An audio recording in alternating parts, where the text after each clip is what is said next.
So, good afternoon, ladies and gentlemen. So, let me also stand on the protocol that has been already established, especially let me start with appreciating our guest of honor, Professor Dr. Maggie Chigozi, for staying with us. I also want to thank the organizers of this event. Special thanks to the viewers who are viewing us on PBS. Diaspora members who are present here physically. And then the private sector, special to mention is the commercial banks, and then other supporting private sector players like the legal fraternities and the real estate fraternities. Government agencies here, thank you very much also for the support. I think before I proceed, my name is Patrick Okettayot from the Bank of Uganda, Commercial Banking Department. I will allow my colleague also to introduce himself when he comes, so that you know him. I am here to speak on one issue about unclaimed financial assets or unclaimed balances. But before I go there, let me mention why we exist. The mission of the Bank of Uganda is to promote price stability and a sound financial system in support of socio-economic transformation in Uganda. So there are two arms there, the price stability aspect and then the sound financial system. Now the sound financial system, one of the departments that promotes that mission is the commercial banking department. And we do that by regulating the financial institutions that are licensed by the Bank of Uganda. And these are mainly the commercial banks, the credit institutions, and the microfinance deposit-taking institutions. These are licensed financial institutions that the Bank of Uganda regulates them. For their soundness, it means adequate capitalization and availability of money, what we call liquidity. That is, your money that you put in these banks are available as and when you want it. That is soundness. Then also capitalization, so that the long-term survival of this bank is guaranteed.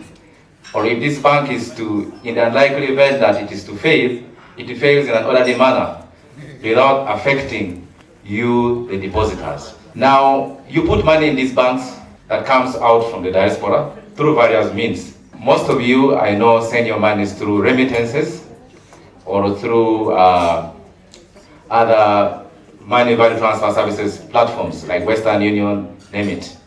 Some of you even carry the money cash in your pockets. But the advice is also, if you're carrying more than $10,000 or more than 30 million Uganda shillings, please, you have to make sure you declare that money as you enter through the ports of entry that is manned by the government authorities to avoid falling on the right side of the law. Now, these monies come into banks, and as we speak now, just to give statistics, the banking sector has really mobilized a lot of money. Customers' deposit stands at about 42.9 trillion Uganda shillings, which is about $12.2 billion.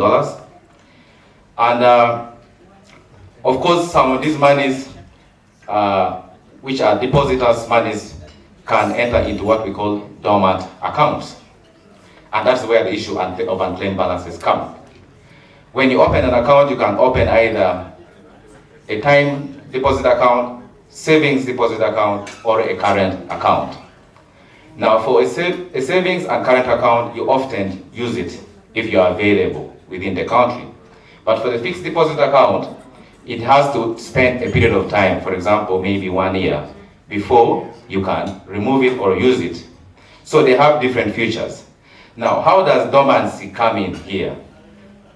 Dormancy come in a form of, for example, if you have a savings or a current account, and you have not operated this savings or current account for 2 years consistently, you have not made any credits or made any deposit in that account, this account becomes dormant. And as per regulation, we require the banks to put this account in a separate register called dormant account.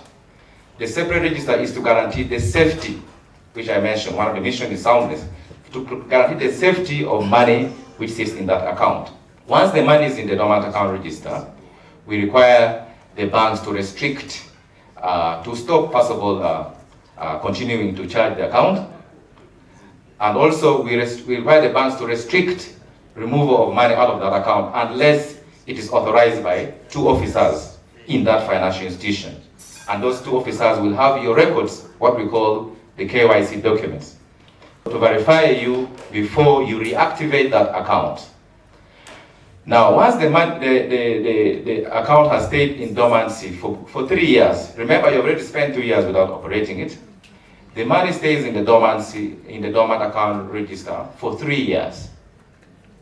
In the 3rd year, we require the banks to publicize that information through the print media or any publicly accessible platform, indicating the name of the person, account number, that this money has become dormant and has spent 3 years in our registry as a dormant account, to try to reunite this account with the owner.